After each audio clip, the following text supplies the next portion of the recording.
Abboo walaa barru maqaan kee eenyudha? Maqaan kiyya Balaachoo. Maqaan abbaa keetii hoo? Maqaan abbaa kiyyaa Getaachoo. Kan akaakayyuu keetii hoo? Kan akaakayyuu kiyyaa Qorichoo. Bakki jireenya kee hoo?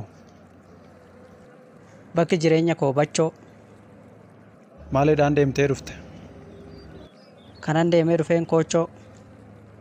Nyaata gosa kam jaalatta? Qooccoo. Maal jibbita immoo? Kanan jibbu Dhiitachoo. Maal jaalatta hoo? Kanan jaalladhu Qirqirfachoo. Taphataa kubbaa miilaa keessaa eenyu dinqisiifatta? Roonaaldinoo Go'achoo. Qubee Amaariffaa hoo maal beekta? Wachoo Fiichoo. Maal ilaaluuf deemta? Xiyyaaqee Baqqaachoo. Moolu gaafii ta'ee si gaafadha naa deebisime.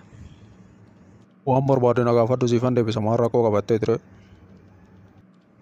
Afaan Ingiliffaa keessatti gabaajeen jiisii maal bakka bu'a? Gabaajeen jiisii afaan Ingiliffaa keessatti han barreeffame afaan Oromootti hoggaa hiikamu immoo gama ceene bakka bu'a. Deebisne dogongortee taate homaan beektu jechuudha. Ammas gaafii biraa si gaafadha naa deebisime. Akkamittan deebisuu dadhaba na gaafadhu shi gaafiin biraatiyyuu siifan deebisa. Tole gabaajee afaan Ingiliffaa keessatti FC jedhu keessa yookiin faacaa jedhu keessatti afaan Oromootti ho'iinu maal bakka bu'a? Iddoo kun immoo salphaa miti reenan argadda. FC'n immoo faana ceenee bakka bu'a gaa. Biroo maqaan kee eenyudha? Maqaan kiyya ol yaadi kan kee yoo? Kan kiyya immoo maqaan gadi yaadidha. Tole gadi yaadi maal gadi yaadaa jirta ree amma? Maali abbee maaliidhaaf na arrabsita? Maal asii godhe kan hunda? Lakki biraa jaraan isin arrabsine maqaan kiyya gadi yaadi jettee maal gadi yaadaa jirta siin jedhe malee. Arraba kee kana garuu likkitti deeffatte sii wayyu. Lakki ani sirrumattan jiraatu ati likkitti deeffadhu gadi yaaduu dhiisitu. Sirumaayyuu keessa ceetee na arrabsita amma kaballaadhaan lafa silita. Lafaan nalituu itti deebita ol yaaduu eegali jalqaba gadi yaaduu dhiisitu. Bichaan lamin iziitu qomaalla. Ara ብቻህን አይደለም ያው አንተ አለ አይደል እንዴ? አዎ እኔ ያለው ግን ያንተ ጓደኛ አይደለሁም። ታዲያ ምን ችግር አለው? እኔ እናንተ ጓደኛ መሆን አንችልም እንዴ? ምን ነው ከሰዎቹ ጋር መኖር መረረክ እንዴ? አረ እኔ ከሰዎቹ ጋር መኖር መሮኝ ሳይሆን እኔ ሰዎቹን አማርሬያቸው ከዛን ጥያቸው መጣሁ። ታዲያ ለምን አሁን እዚህ መጣክ? አይ አሁን ሰዎችን አማርሬ ስለመጣ አሁን ደግሞ አንተን ላማርረ ብዬ ነው። እሺ እባክህ እኔን እንዴት ልታማርረኝ ፈለክ?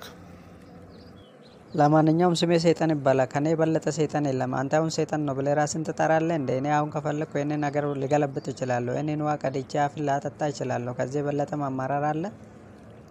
እርቀዚህ ትቀልዳለህ እንዴ? እኔ እውነት ታወራለህ ብዬ ነው ካንተ ጋር እያወራለሁ። ለማንኛውም እኔ ብዙ ስራ አለብኝ። አሁን እጄ የምገለብጠው መኪናዎች አሉ፣ እጄ የሚሰርቃቸው ሰዎች አሉ። ሂድና ጥፋልኝ አሁን ከዚህ። እኔ ካንተ ጋር ጓደኛ አልሆንም። እውነትም ተማሬ ነው የመጣው አንተ። ብሮ የሆነ ሰው እየፈለኩ ነበር፣ ምናልባት ካየ ንገረኝ እስቲ። ማንም ፈልገህ ነው?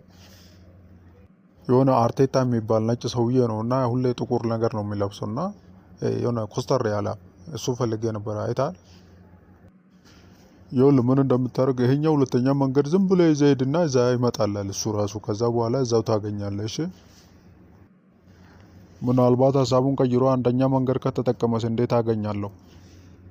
ብሮ እኔ ነኝ ያልኩ። እሱ ሁለተኛ መንገድ እንጂ አንደኛ መንገድን አይወድም። የፈለገ ነገር ይሁን እሱ ሁለተኛ መንገድን ነው የሚጠቀመው። አንተ ብቻ ተረጋጋና ጠብቀው፣ ሁለተኛ መንገድ ላይ ይመጣልሃል። ብቻ ሁለተኛ መንገድ ተጠቀም። በቃ ሁለተኛ መንገድ እሱ የሚመጣበት መንገድ ነው።